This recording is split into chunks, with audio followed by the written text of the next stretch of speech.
Hello, this is Sarah Trott, and welcome back to the Fourth Trimester podcast. I have a guest today, Dr. Kate Lund, and we are going to be talking about resilience for parenting, raising a resilient child, what that even means. We throw that word around a lot, and so we can talk about why resilience is sort of this hot topic, resilient parenting. And Dr. Kate Lund is the absolute perfect guest for this topic. She is a psychologist. She's a TEDx speaker. She's a best-selling author and mom who helps parents reframe resilience as something built in the everyday mess. So it's not about perfection.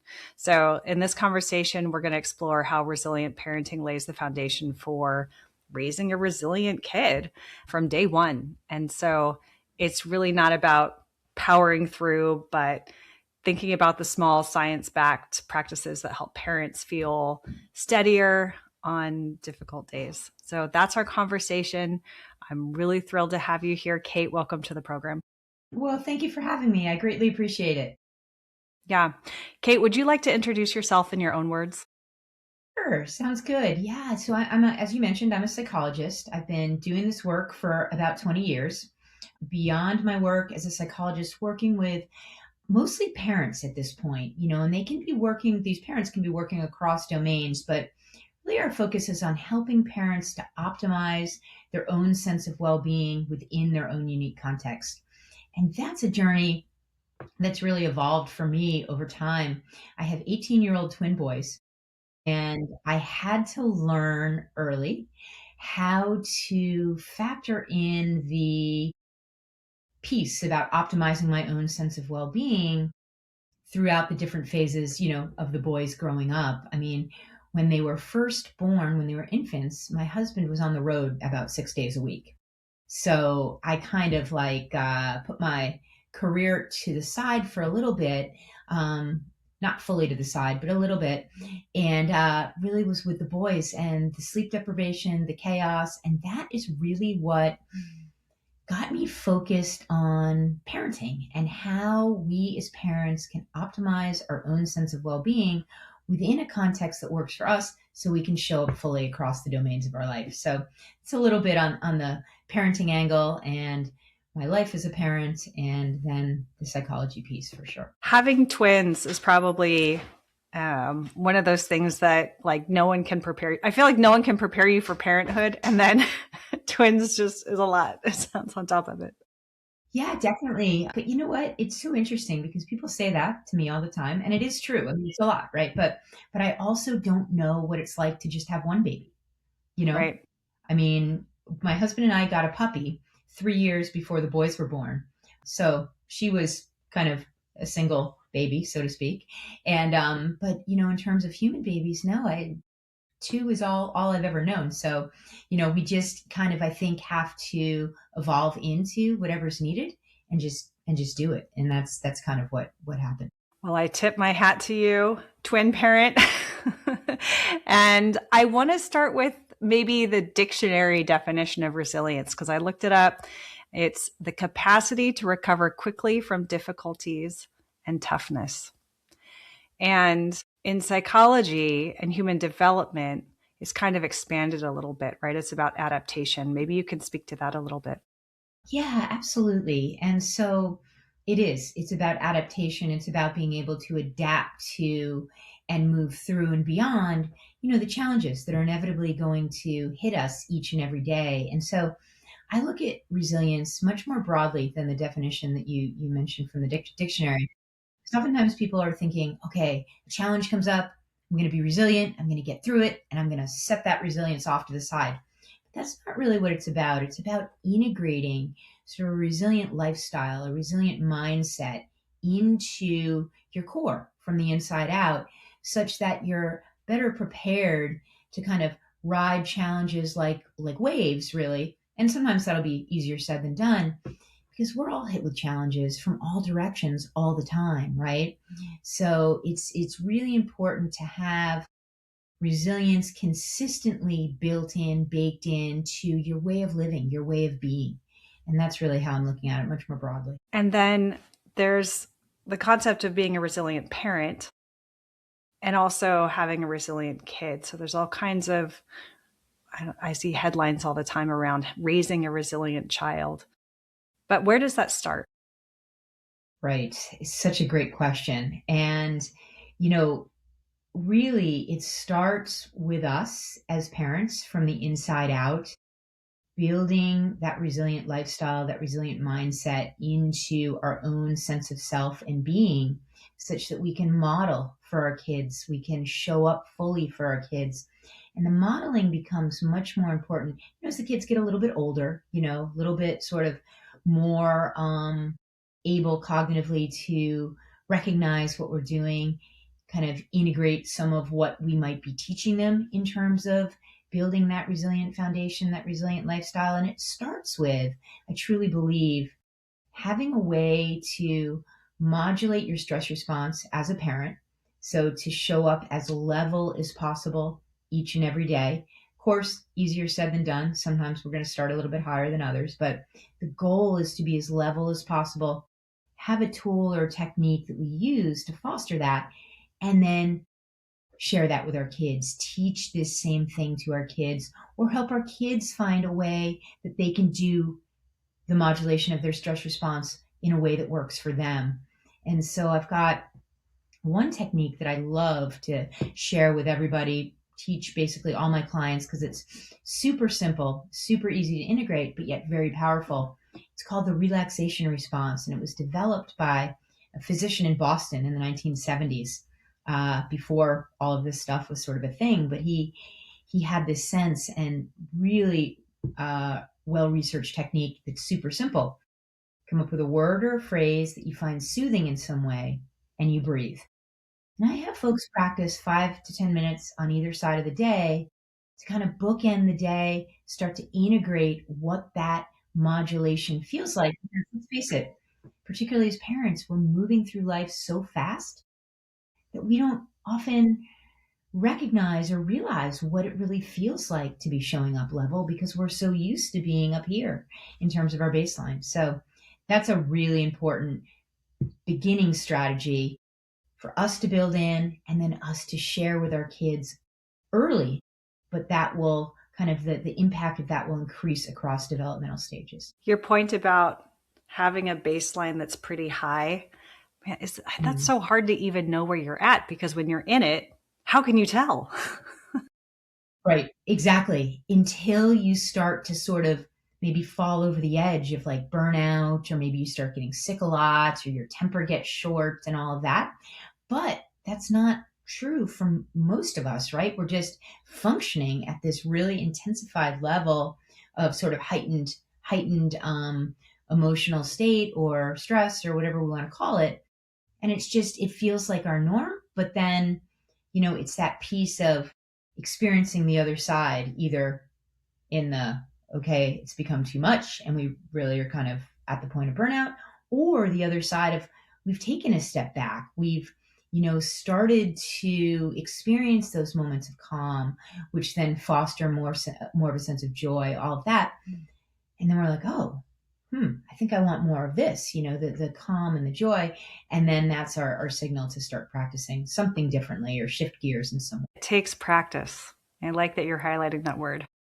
Oh, yes. Yeah. It's so unfortunate that there's no magic button to push for any of this, right? It's just like, yeah, we gotta do the work. We've got to integrate the steps, and there's no one size fits all. That's really important too, because all of our contexts are different, and what's going to work really well for me might not work really well for you. And it's kind of trying things out, seeing what works, shifting gears, and not being afraid to, be flexible in your approach. Yeah. And the fourth trimester is this really liminal space, this in between or transition time, where you've come home with a new baby. It's an identity shift. It's a major shift to the practical day to day, and sleep often is a big topic. And so let's talk about what resilience really means during this time. Oh my goodness, it's such a great question and such an important question. And this is where, this sort of fascination with this specific area really started for me, because sleep not good. Was not good at all during those months, years, whatever. And it was hard, right? And but I had to be there, obviously, for the boys and show up as fully as possible. And I did. But looking back, if I had been taking more steps to really try at least to foster my own sense of well being within that sleep deprivation, within all of it, who knows what it would have looked like? I mean, it was fine. It was fine, but I feel like my well being did not stay level. There was a point by the time the boys were two. Um, I remember catching a germ from one of the boys, like just like it should have been a typical childhood germ, and it probably was for him, but for me, it turned into this rogue, like, I mean, it was crazy. Like I could barely lift my head off the pillow type of thing. Unfortunately, I had a um, nanny 2 days a week because I was going out to work by that point for a little bit and had some family come in to help, but I was done. And that was sort of like, okay, I've got to like step it up here for a minute. Um, but it's that kind of a thing. And so sometimes it's really, really hard because there's so much, right? You're doing so much, you're giving so much to your babies, to your kids. Maybe you've got more kids, and it's hard sometimes to take that step back, but that's what a lot of my work is focused on these days, helping folks to do just that. Because I definitely learned from that experience and maybe some others that it's vital, and it's so much easier said than done. We can know what to do, but then do we do it? And the other thing that I think is really useful in building resilience during those years, well, across years, but really particularly in that phase, is having some sort of a social support network built in. And we were moving a lot with my husband's job during those years. So I remember that each new town we went to, I definitely looked for the moms group. I definitely looked for those connections, and I found them. And I have some folks still in my life to this day. It's been fun to watch our kids grow and stuff. But it was a little bit harder as a twin mom because I remember when the boys were still in their bucket seats, going to the play groups was hard because I couldn't carry both at once. They were big boys. And I couldn't leave one in the car, obviously, when I was carrying one to the house. So we didn't go. But we found other places where we could go and I could roll the stroller in or whatever, which was like the little gym and things like that, you know, good for the boys, good for moms to connect. So it's a question of looking at your environment and figuring out where you can plug in those things that are going to support you in whatever way to bolster whatever that internal sense of well-being is, and going with that. The social support aspect is so important. It's been raised by many, many guests in lots of different contexts. Some amazing guests on the program, the founder of Postpartum Support International, Jane Honigman, who said the most important thing for parents is that they need to talk. They need to talk.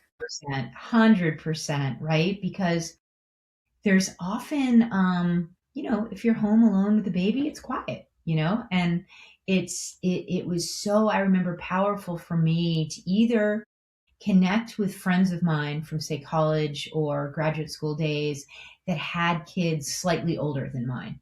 And that was always a really great way of, having that opportunity to talk, learn maybe something about being a first time new mom, that kind of thing. But I always felt better after those kinds of phone calls, after those kinds of connections. But, it was those in person connections too that were quite powerful. And, being able to visit with people that I was just forming, just getting to know, but then they had babies of the same, around the same age. And, just talking through things and knowing that you're not alone in your sleep deprivation, and you're not alone in feeling however it is you feel as a result of the sleep deprivation, or some of the other challenges that could emerge. How it's really important to, one thing I learned And one thing I think the research supports and what I've seen in a lot of clients is shifting your expectations of yourself when you have a new baby in the house. Prior to baby's arrival, maybe we had a list of 10 things that we wanted to accomplish on a given day. And then all of a sudden, you have that same list of 10 things, but you find that only one or one and a half of them gets accomplished on that day, on the day with your new baby's at home. And then you start beating yourself up. And then at some point, you realize it's okay. I need to shift gears on my expectations here because I have a new focus. There's more to the mix here. There's more to the puzzle, so to speak. So that's an important one. Shifting your expectations of yourself and not beating yourself up if you don't hit the mark of what you hope to accomplish. Yes. And isn't it an accomplishment in and of itself to be holding your babies and letting them bond? Because that's so good for their brain development. We've had a number of guests speak to the powerful brain development that happens, especially in that first 3 months, 6 months, 12 months. And it really requires connection and attention. And it can feel all consuming as a new parent, but put that on the list. That's an Yeah. accomplishment. It's not Yes. doing nothing. 100%, right? And that's the thing. It's not just because the to-do list didn't get, checked off as you were expecting. Yes, so much else has happened. I mean, I spent lots of time on those little play mats with the boys and, tummy time and putting them down, and also recognizing that, you know, all of our kids are different and they're going to develop in different ways and at different rates. And so those differences kind of were demonstrated really early with our boys. So kind of, you know, helping each one of them kind of flourish within their own context, whatever that looked like, was really important in my world. But yeah, the tummy time. And then by the time they were able to crawl and move around, they chased the dog around the room. And, it was, yeah, that was what life evolved into. Mm-hmm. It's a different to-do list. It's a different to-do list. I love that. That's amazing. Yes. 1%. Yes. Yeah. And so, from the psychologist standpoint, how does a parent's nervous system and coping style and self talk shape a baby's developing sense of safety and regulation? Whew. Yeah, that's a great question. And it definitely does. Because if we're, as parents, showing up super stressed or anxious and reacting to things as opposed to responding, our babies are absolutely going to pick up on that. And we're going to see that in, various ways, depending on their disposition, maybe increased crankiness, just not really being that engaged, maybe refusing their bottle. So many different things can happen. So it's another reason why it's so important for us as parents to have that way to modulate our nervous system, modulate our stress response. So again, it's finding a way that works for you. I love teaching the relaxation response by Herbert Benson. But, it's getting exercise, getting fresh air, making those social connections, maybe getting somebody to come in and sit with your baby while go to an art class or do something that brings you a sense of satisfaction and joy on the weekend or in the evening, or if you're home with the baby during the day. All of these things are very, very powerful in modulating our central nervous system, allowing us to show up fully in a way that we're able to respond to whatever's coming up as opposed to react. Because yes, our babies really do pick up on that kind of thing.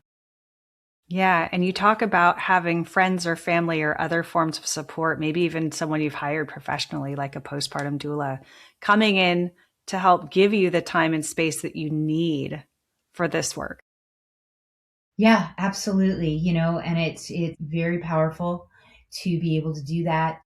And if the resources aren't quite there in the community or otherwise, it's maybe reaching out online or getting support in the form of virtual therapy perhaps, or virtual coaching, or, so many different options, or doing a virtual meetup. I'm thinking if you're not able to leave, get someone to come in and help with the baby, but definitely making that effort to put yourself out there to form some sort of a connection is very, very important.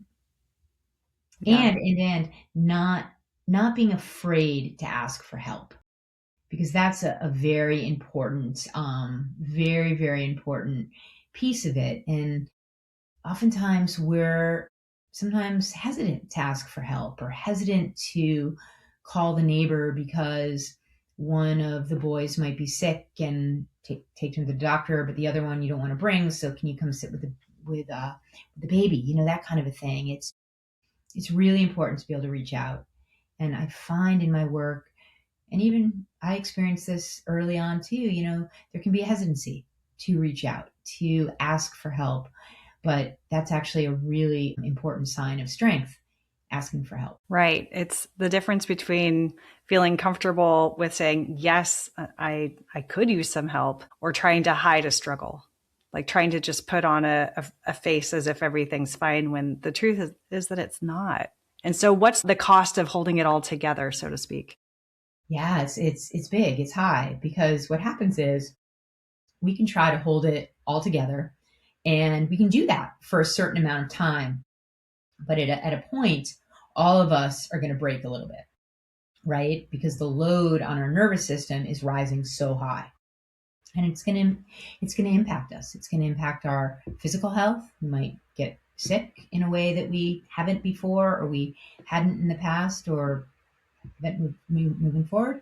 Or, it might impact our mood in a way that we just simply can't show up the way we want to.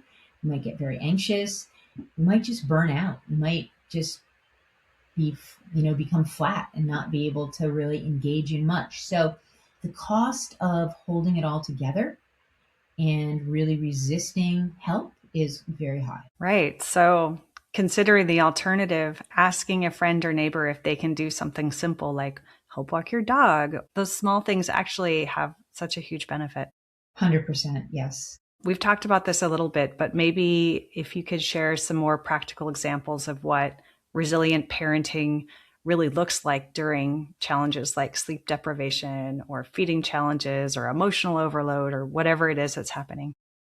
Yeah, such a great question. And so, first and foremost, aside from modulating our stress response, we want to be really keeping our eye out for the small wins, because, human nature really can take us to that place of like, nothing's going well, I'm terrible, my baby would eat if I were only better at this, like all of these things. We can get into this really negative loop of self-talk, and just it really can serve to bog us down. So noticing the small wins, the small things that are going well along the way are very, very important in the moment, as well as more broadly. So I have folks really focusing on these things in the moment, but also at the end of each day, jotting down 3 to 5 things that went well on a given day, outside of all of the things that we perceived to not go well, and all of the things that we perceive to be wrong with the way we're doing things. But what did go well? And that really helps to neutralize the lens and really keep us focused on the possibilities on the other side of the challenges that are always inevitably going to be there. So that's really important. The other well, there's many things, but one of the other things that's really important is, and this is simple but difficult, right? It's having a sense, it's engaging in something each day that's going to ignite a sense of joy, a spark of happiness. And it can just be for a moment, but that's very, very powerful, because oftentimes we're moving so fast through the world, particularly at this time with new babies, that we're forgetting to look around because we're so focused on what's happening with the baby and what we need to do next and what the next thing is. But maybe stepping outside, seeing a beautiful, pretty yellow flower, or, noticing that your baby is trying to smile, or something is emerging with the baby in a really positive and happy way can be really, really powerful and is really important. I mean, research speaks to this very, very strongly as well. And then I always recommend, even if you're exhausted, trying to get some form of daily movement in, because all of our research speaks to the idea of the power of exercise, the power of movement in modulating mood state, levels of anxiety, overall feelings of well-being. Even if you're doing it when you're exhausted, don't do anything to push yourself too hard. Maybe just go for a walk around the block, or in my case, it was up and down this street that we were living on. And then another thing that can be really, really powerful is taking the baby or the babies, in my case, it was the babies, out during the day in the stroller. We always would jump in the car and drive to the next neighboring town, which was on the water, and we would spend hours walking through town. And, it was really cool because we met all sorts of people in town. Like, we met the baristas in Starbucks knew us, the people in the children's bookstore knew us. And so trying to do certain things like that is very, very powerful for your own sense of well-being as a parent, but also for the kids, because you're exposing them to things, you're getting them out. Fresh air is really, really important. So those are just some examples of what we can be doing in spite of all the stressors to try to tip the balance and neutralize the lens. Yes, I love those suggestions because it really speaks to small things that we can do throughout the day that aren't a lot of additional effort, and like building resilience or the self-care in a way, right? This isn't just another thing on your to-do list that you have to carve out the time that's non-existent for. You're actually just building it into your normal day. Exactly. And that's the big point. That's the big idea, is to integrate these things into your day to day in a way that makes sense for you. And going on a walk can be done with someone else. 100%. Yes. And we did that a lot. We did that all the time with other moms that we met. It was actually the Little Gym was the group play that we did the most kind of frequently, because it was that carrying those bucket seats into people's houses was a little challenging.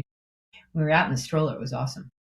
Yeah, you're getting your exercise, you're getting some socialization. Kids are getting exposed to interesting things, stimulating for them. 100%, 100%, and so very, very important stuff for ourselves and our babies to be, just maybe even pushing ourselves outside of our comfort zone. Yeah. Dr. Kate Lund, as we begin to wrap up, do you have any final thoughts that you'd like to share with listeners? Yeah, so just one thought comes to mind, and I really always encourage the parents that I work with to do this, and it's to really focus on the possibility on the other side of the challenges that we're inevitably going to face for both yourself as a parent as well as for your kids. Beautiful. Thank you so much. I want to mention also that you have your own podcast, so we will link to that in our show notes. And if someone wants to find out more about you, where can they find you? Sure. So my website is a great place. So that's www.katelundspeaks.com. Perfect. Well, thank you so much again. I really appreciated this conversation and the practical tools. Thank you so much. Well, thank you for having me. I really appreciate it.